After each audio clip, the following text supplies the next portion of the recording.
Hello रायजोफोर खुलुमबाय गिबि गिबियावनो साफ्रोमबो बर' रायजो राजा नोंथांमोनखौ आंनि बे आरबिटिसि चेनेलावहाय आंनि बे गोदान भिडिअजों लोगोसे आंनि गोसो गोरबोजों फिन खनसेबाव बरायनानै लाग्रोबावनाय जालायबाय। थ' रायजोफोर आसा खालामो नोंथांमोना इसोरनि अननायाव गासैबो मोजाङै दं होननानै आरो लोगोसे नोंथांमोना जुदि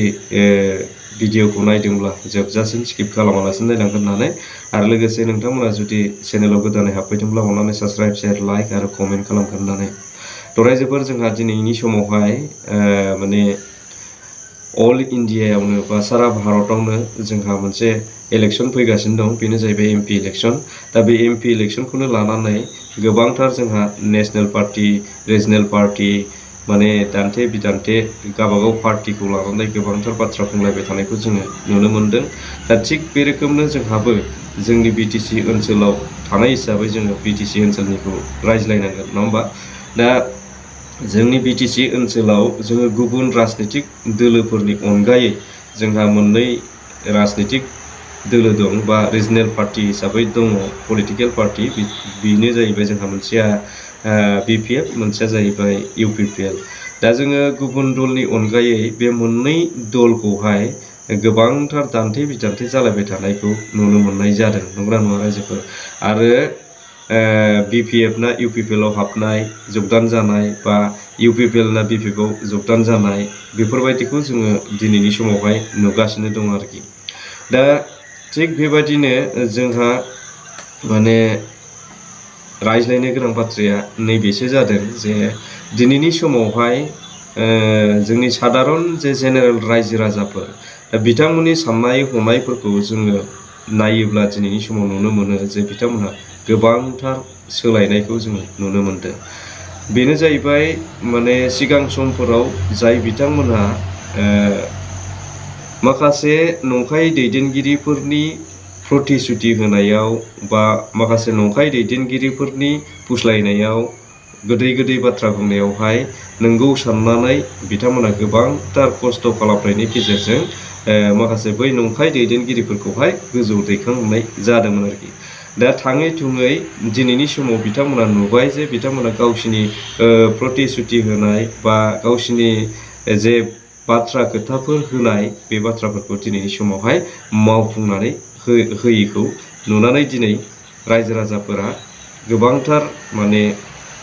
गोसोआव दुखु मोननाय फैदों आरोखि। दा बे हिसाबैनो रायजो राजाफोरा ओरैबायदि मोनसे सोलायनाय फैदों गोसोआवहाय। दा बेनिखायनो नोंथांमोनहा दिनै नायोब्ला नुगोन ससियेल मिडियानि गेजेरजों बा निउस मिडियाफोरनि गेजेरजों रायजो राजाफोरा आथिखालाव जोंनि बिटिआर गभर्नमेन्ट जे रुलिं गभर्नमेन्ट सालायबाय थानाय बिथांमोननि सायावहाय बेसेबां दुखु मोननाय फोरमायो। दा बेबायदिनो जोंहा बुंनो थाङोब्ला दिनै सरकाराव थासेयावबो दिनै इउपिपिएल दोलोखौ नागारनानै दिनै बिपिएफ दोलोआव मानो हानजा हानजा जयेन जाफैदों बा गामियैनो मानो फैनानै दिनै जयेन जाफैनो गोनां जाखो। बेनो जाहैबाय जों नुहुरो जे रायजो राजाफ्रा दिनैनि समावहाय बुजिनो हादों जे बै समाव नंखाय बुंग्रा माखासे दैदेनगिरिफोरनि सायावहाय दिनै हमदांनो हादों। दा बेनि थाखायनो रायजो राजाफोरा लोब लोब फैनानै दिनैनि समावहाय जयेन जाफैदों। थ' रायजोफोर नोंथांमोना नैबे भिडिअ क्लिपखौ ससे नायनानै लागोन, अब्ला नोंथांमोना आरोबाव बुजिसिनबावगोन होननानै आं साननानै लायो। दा दिनैहाय जोंनियाव निज्लागुरि हिसाबै निज्लागुरि मालदांपारा होननाय गामिनिफ्राय गासै गामियानो जोंनि बिपिएफ दोलोआव जयनिं जाफैबाय। बिथांमोना माने सिगां समाव इउपिपिएल दोलो हिसाबै बिराद जरदार हिसाबै खामानि मावबोदोंमोन। जों बिपिएफ हिसाबै बिथांमोननि गामियाव थांनानै जों केम्पेइन खालामनो हायै बायदि मोनसे परिबेसमोन। नाथाय बिथांमोना दिनै इउपिपिएल दोलोनि जि सिगाङाव प्रतिश्रुति होबोनाय जेनोखि आसा होबोनाय बे आसा बायदियै बिथांमोनखौ गोबां थगायनाय बिथांमोना थगायजाबाय। बे थगायजानायनिफ्राय मुक्ति दिनैहाय बे सरकारजों जाला, इउपिपिएल दैदेननाय सरकारजों जाला, प्रमद बर' दैदेननाय सरकारजों जाला होननानै फैगौ जि एमपि इलेक्शनखौ देरहाहोनानै फैगौ 25नि जेनाखि बिटिसि इलेक्शनाव हाग्रामा महिलारि दैदेननाय बिपिएफ दोलोखौनो गोजाम सरकारखौनो दिनै लाबोफिननांगौ होननानै बिथांमोना दोलै दोलै जोंनि बिपिएफ दोलोआव हाबफैबाय। दा बिथांमोनखौ जों सान्तिपुर प्राइमारि बिपिएफ दोलोनि जानानै जोङो बरायनानै लाबाय। साबैसे बिथांमोना माने BPF दोलोआव हाबफैगोन होननानै नोंसोरो बुङो? गासै 26 न'खरा जोंनि बे दिनैनि बे हाबाफारियाव बिथांमोना जगदान होफैबाय आरो गोबां दंबावो बिथांमोना लासैनो फैजोबगोन खोथा हरदों आरो दिनै फैयोमोन माखासेया दिनैनो फैयोमोन नाथाय गामियाव गोबां गावनि बेस्थ' खामानि थानायनि थाखाय बिथांमोना नुजाफैनो हायासै बेनि इयुननि प्रग्रामाव जोङो बिथांमोनखौ जोङो लानानै फैगोन आरो बिथांमोना फैगोन जों आसा खालामो। आथिखाल मुगायाव गिदिर बिबानाव थानाय माखासे लिडारफोरा UPPL दोलोआव हाबफैनायखौ नुनो मोनदों। बियो गिदिर दैदेनगिरिफोरा गाव हारसिंल' दैदेनगिरि बिथाङा लिडार जानो हागौ बिथांनि भटआबो गांसेल' लिडार होननानै बिथाङा 10टा 15टा 100टा 200टा भट थुनो हाया बिथांमोन लिडारफोरखौ जोंनो भटार्सफ्रा जों रायजो राजायानो खालामहरोमोन नाथाय सोरबा लिडार थांनायाव सोरबा भटार्सआ सोरबा लिडारजों थांफागोन बे नङा आरो दिनै BPF दोलो हिसाबै सोरबा लिडार थांनायाव जोंहा जेबो बुंनांगौ गैया जोंहा फाजानांगौ गैया जोंनि BPF दोलो हिसाबै जों गोख्रोङैनो दङ आरो गोख्रोङै खामानि मावलांगोन सोरनिबा लिडार थांनायाव जोंहा जेबो दुरबलता आरो जेबो गिनांगौ जोंहा जेबो गैया।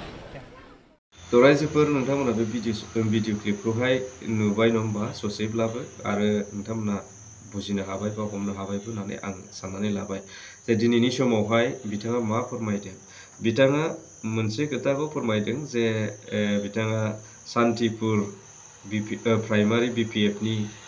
जानानै बाथ्राखौ बुंदों आरो बे सान्तिपुर प्राइमारि BPFनि आन्दारावनो थानाय मोनसे नेदलागुरि होननाय गामिया बे गामिनिफ्राय माने 26 न'खर बा गामियैनो होनजाबाय आरो फैबावगोन होननानै बुंदों दा बिथांमोना BPF दोलोआवहाय जयेन जाबाय जाय बिथांमोना जयेन जादों बे गामिनि सिङावहाय हाबनानै BPFआ खुनुबो माबा मोनसे मा होनो बिसायख'थिनि फोसावदिं मेलखौनो बिथांमोना खुंहैनो हायामोन होननानै बाथ्रा बुंदों आरोखि दा बेबायदि एफा गुरा गामिनि माखासे रायजो राजाफ्रानो दिनैनि समाव बुजिनानै BPF दोलोआव जगदान होफैबाय बेनो फोरमान जे दिनैनि समाव रायजो राजाफोरा साननो हादों बा बुजिनो हादों होननानै आं बुंगोन आरोखि बिनिफ्राय नैबे बाथ्राखौ बिथाङा बुंदों बिथाङा खुब सैथो बाथ्राखौनो बुंदों जे सासे लिडारा थाङोब्लाबो जेबो खहा जाया मानोना बिथाङाबो लिडारब्लाबो गांसेल' भट बिथाङा थुयो बियो लिडार जानानै 10-15टा बा 20टा बिथाङा हारसिङै भट होनो मोना बियो राइट नंखागौ दिनै लिडारा थाङोबानो जे बिथांजों ज' रायजो राजाफोरा थांफागोन बेथ' नङा थांफाखाया दिनैहाय बिथाङा थांनो हागौ दा बेफोरबायदि लिडारखौ जों दिनैनि समाव मा बुंगोन जे गावनि सार्थ नागिरग्रा गावनि मासि नागिरग्रा पार्सनेल हिसाबै खामानि मावग्रा रायजो राजानि खामानि मावै जायफोर दैदेनगिरिफोर बिसोरनि थाखाय खुनु दल थोआ बा राजनितिक दोलोआनो थोआ बा राजनितिक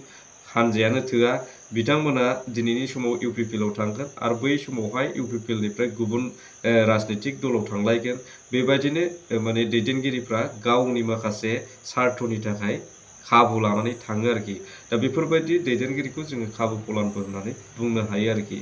दा रायजोफोर नोंथांमोनानो बिनि सायाव सिन्था खालामदो दिनैहाय रायजो राजाया बिथांमोननि सायाव फोथायो नाथाय बिथांमोन बायदि माखासे दैदेनगिरिफोरानो रायजो राजाखौ गोदै बाथ्रा बुंनानै फोथाय खेबस' खालामो दा बिसोरबायदि लिडारनि गेजेरावनो माने साननाय हनायफोरा माखासे रायजो राजाफोरनि थाखाय थाया रायजोफोर बेनो फोरमान आरोखि जेखुनुआनो जाया रायजोफोर बियो जाहैबाय जोंहा आथिखालाव बे चन्दन ब्रह्म जोंहा आगुनि BPFनि सासे गागि माने पलिटिकेलनि मोनसे लिडारमोन आरो बिथाङा आसामनिबो मन्त्रि बा बारग' मन्त्रिमोन बिथाङा BPFनिफ्रायनो दा दिनैहाय बिथाङा मा हिसाबै UPPLआव जगदान जाहैनो नागिरदों बियो गावनि खोथा आरो बिथाङा बै समाव गावनो UPPLखौ गिलु बालु गावनि खुगाजोंनो रायबोग्रा होनबोग्रामोन दा दिनै बिसोरबायदिनि खुगानिफ्राय आरो ओंखारबावनोसैलाय रायजोफोर जे BPFआ गाज्रि BPFखौ बिथाङा बखिफिनसैलाय बे आरोखि दा बेनो जाहैबाय जोंनि बै नंखाय दैदेनगिरिफोरनि मोनसे मा होनो लुबैसुला सुबुंफोरनि खुगानि बुंनाय तो रायजोफोर नोंथांमोनानो बिनि सायाव बिजिरनानै नाय आरो दैदेनगिरि होनोब्ला जोङो थारैनो बिसोरबायदिखौ दैदेनगिरि होननानै मानिनानै लानो हागोन ना